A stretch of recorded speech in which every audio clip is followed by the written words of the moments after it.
I'm 4-1 meteorologist Kim Adams. First at 4, we do have exact track radar picking up snow showers in and around Metro Detroit. I'll tell you where it's the heaviest coming up in the forecast. Also, the growing sexual misconduct investigation surrounding a doctor who worked with young hockey players. Why police fear there are more victims. Wayne County reports a successful milestone when it comes to rape kits that weren't tested for years and years. Plus, Hank is doing something pretty special.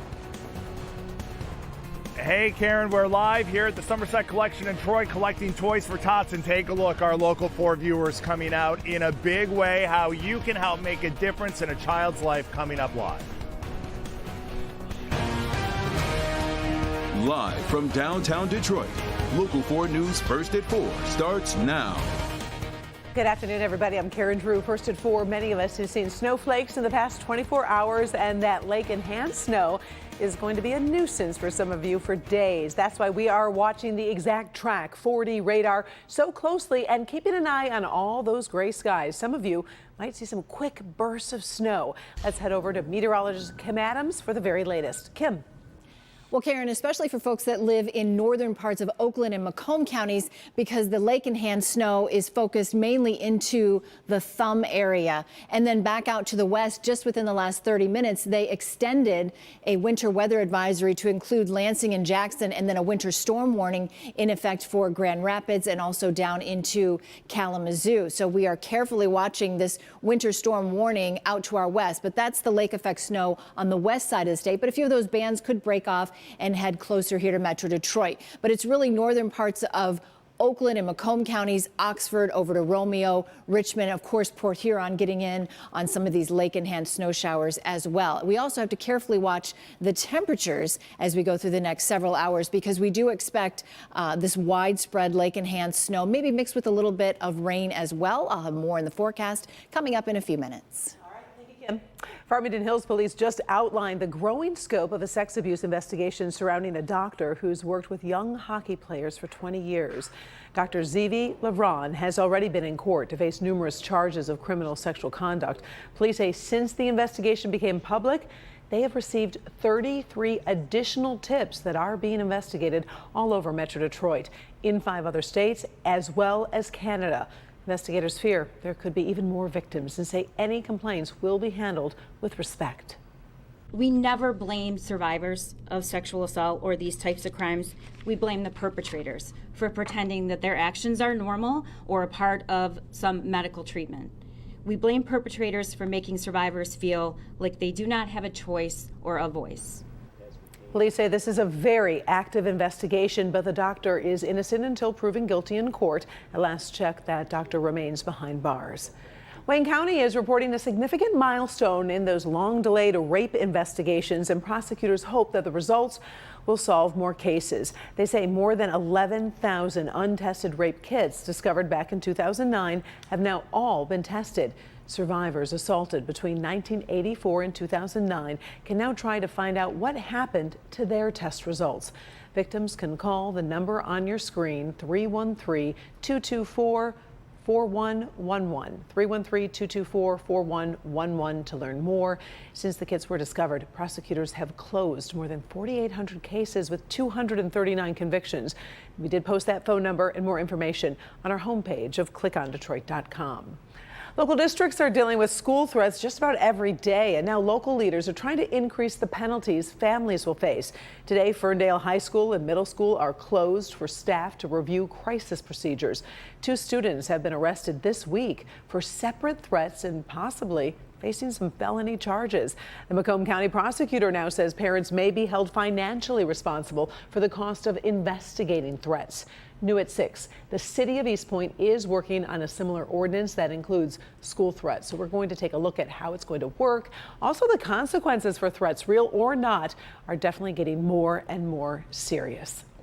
24 hours ago, much of the world was holding its breath, wondering if Russia's invasion of Ukraine was about to become a wider conflict. Now, we told you a missile had fallen into Polish territory, killing 2 people, but no one could say where that missile came from. Kimberly Gill in the newsroom with an update that is turning down that threat level. Kim? Hi, Karen. Good afternoon to you. Today, the Polish government and NATO both say the missile strike did not appear to be intentional and was probably launched by the air defenses in Ukraine as it was trying to fight off a massive missile strike launched by Russia. Today, Polish police released the first photos of the spot where the missile landed. It shows investigators looking through a crater next to an overturned vehicle.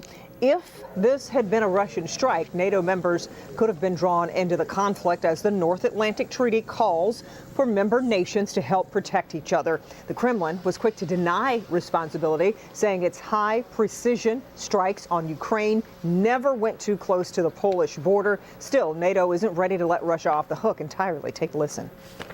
Our preliminary analysis suggests that the incident was likely caused by a Ukrainian air defense missile fired to defend Ukrainian territory against Russian cruise missile attacks. But let me be clear, this is not Ukraine's fault.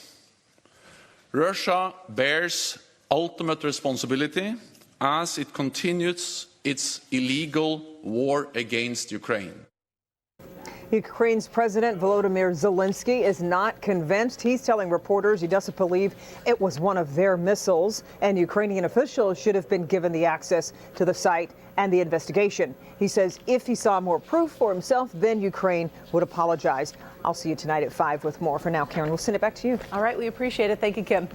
Senator Mitch McConnell has fought off a challenge to his position as the Republican leader in the Senate. Florida's Rick Scott tried to oust him, but didn't have the vote. So that means McConnell will continue to be the minority leader as Democrats remain in control of the U.S. Senate.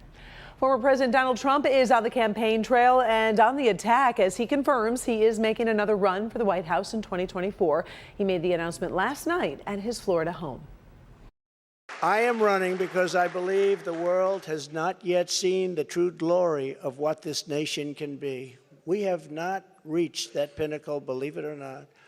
In fact, we can go very far. We're going to have to go far. First, we have to get out of this ditch. And once we're out, you'll see things that nobody imagined for any country. Trump is the first candidate to make his bid official. The announcement comes as he is still facing several investigations and some Republicans are questioning his influence on the party. Coming up at 5:30, we're going to talk to some local Republicans about Trump's announcement, divisions within Michigan, and what they think needs to happen before the next presidential election. Help Me Hank doesn't just solve consumer problems, he's also helping spread some holiday cheer right now. This morning, he launched a Toys for Tots drive to meet a growing need for about 100,000 kids in Metro Detroit. Let's go live to Somerset Collection, where Hank has been working all day long at the Macy's parking lot. You've got a lot of toys behind you, Hank. Hey, Karen, we've done great. In fact, you were out here earlier today, too, donating along with many other Local 4 personalities. But it's really about the everyday Metro Detroiter wanting to make a big difference in the life of a child that could be without a toy this holiday season. We don't want that to happen. Let me show you what we got here. We already have one big Penske truck already loaded up. This one's ready to get to a facility in Oakland County, and these toys will be spread out all over the area. And now we're heading on to toy truck number 2. The turnout, as you can see, has really been fantastic. We've asked Metro Detroiters for help, and as you will see, they turned out in a big way. This is so awesome. Good.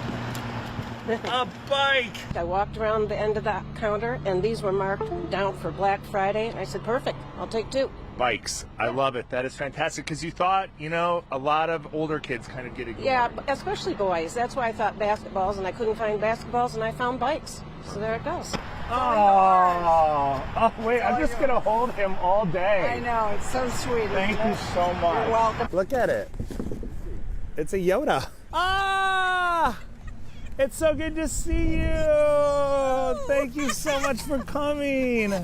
Don't make me cry, but every kid needs a holiday and every kid needs Christmas. And even if one of us could spend a couple dollars, it makes all the difference in the world. You are so sweet. That is so kind. And we want to keep the giving going. That's why we're going to be live here in the parking lot of Macy's Somerset Collection North until 6:30 this evening. So you still have time. If you're at work right now, make a quick stop at the store. If you've got the toys in the car, come on over. It's been great to see so many parents and grandparents bring their kids, showing them the spirit of giving. Karen, it has really been an incredible turnout so far. We have some surprises for you coming up at 5 o'clock, some celebs who stopped by to make sure that kids here in Detroit are not forgotten. So we're going to see you back here live tonight at 5 o'clock. For now, Karen, back to you. I saw some celebrities local and some out of state. I saw you brought it, I'm not going to give it away, but some really good donations. I love how everyone was so emotional. I noticed that this morning when I was out there with you. It really does feel good to give. You know, Karen, it certainly does, especially because we know so many people are facing a lot of challenges economically right now, and people that have the means to be able to give. And we're not talking about a huge give. You can buy a $5 toy. It's really just taking the time to do it, and it will absolutely make a huge difference in the lives of local kids. Most definitely. All right, stay warm out there. Hank will be checking back throughout all of our newscasts. We really do appreciate all your work. And the team from Local 4 as well, helping with Toys for Tots.